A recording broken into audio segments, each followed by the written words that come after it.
Hello students, first year organic chemistry का जो first unit है मैकेनिज़्म ऑफ ऑर्गेनिक रिएक्शंस, इसको आज हम स्टार्ट करेंगे। ये हमारा फर्स्ट जो वीडियो है जिसमें हम मैकेनिज़्म ऑफ ऑर्गेनिक रिएक्शंस की स्टार्टिंग से इसका अध्ययन करेंगे।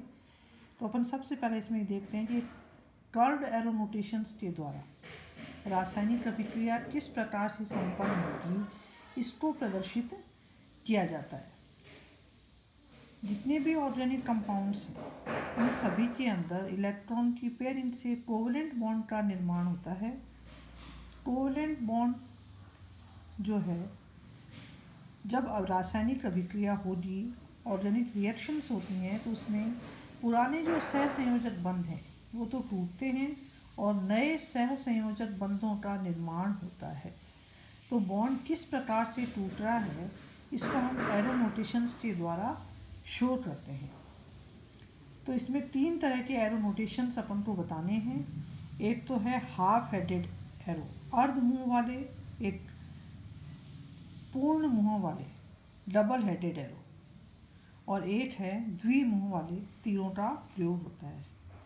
जो कोवेलेंट बॉन्ड है, सहसंयोजक बंध है, उसको हम एक लाइन के द्वारा प्रदर्शित करते हैं। जब कभी भी कोवेलेंट बॉन्ड टूट रहा हो, दोनों इलेक्ट्रॉन्स एक ही एटम पर शिफ्ट हो रहे हों, जैसे यहाँ पर दोनों इलेक्ट्रॉन एक ही एटम पर शिफ्ट हो रहे हैं, तब हम इसको डबल हेडेड एरो के द्वारा शो करते हैं। और डबल हेडेड एरो के द्वारा जो स्पीसीज बनती हैं वो आयनिक स्पीसीज होती हैं, जिन पर दोनों इलेक्ट्रॉन जाते हैं उस पर नेगेटिव चार्ज और दूसरे पर पॉजिटिव चार्ज आ जाता है।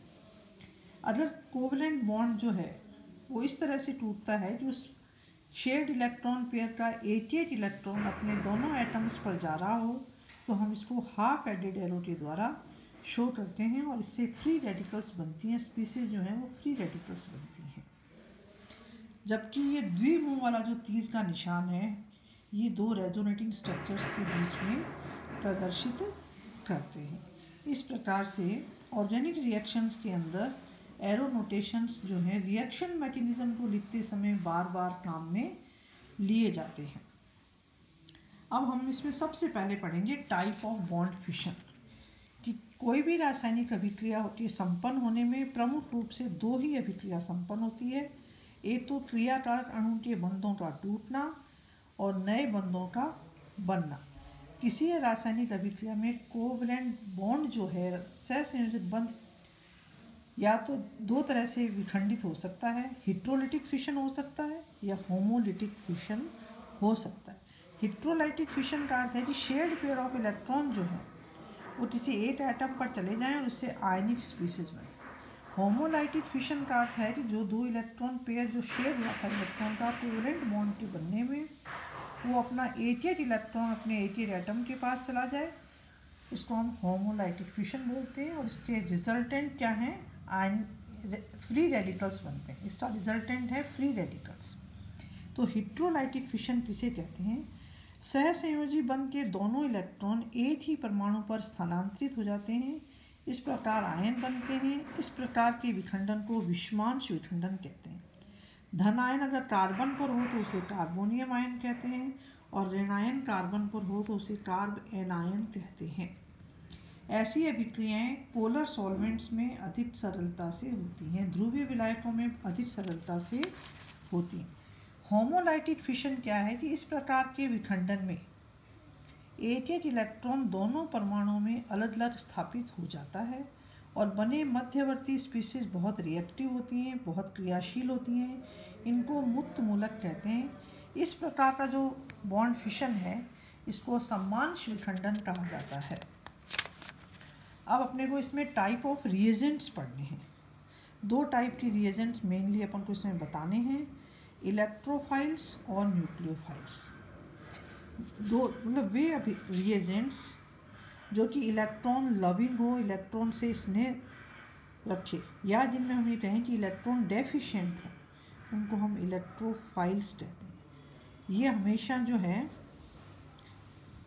रिच सेंटर पर अटैक करती हैं। ये पॉजिटिवली चार्ज हो सकते हैं, न्यूट्रल हो सकते हैं, जैसे Ag+, Cu+2, ammonium, H3O positive, ये सभी इलेक्ट्रोफाइल्स हैं। न्यूक्लियोफाइल्स वो हैं जो कि न्यूक्लियस को लविंग है, इलेक्ट्रॉन रिच हैं, और या इनको हम इलेक्ट्रॉन डोनर भी कह सकते हैं। और ये मॉलिक्यूल के वहाँ पर अटैक करती हैं जहाँ पर कि इलेक्ट्रॉन डेंसिटी जो है वो लो होती है। ये नेगेटिवली चार्ज हो सकती हैं और न्यूट्रल हो सकती हैं,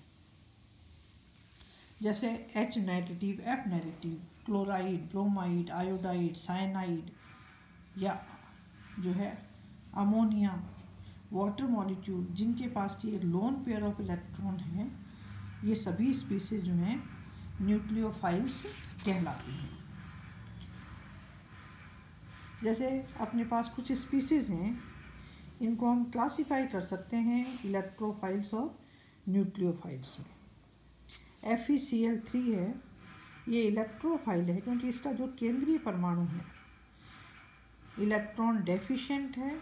FeCl3 बनने के बाद भी इसका अष्टक पूर्ण नहीं हुआ, तो ये अभी भी इलेक्ट्रॉन लविंग स्पीसीज है और ये इलेक्ट्रोफाइल की श्रेणी में आती है। इसी तरह से लिथियम एल्यूमिनियम हाइड्राइड है, CH3 है, SO3 है, NO2 पॉजिटिव है, ये सभी इलेक्ट्रोफाइल्स हैं।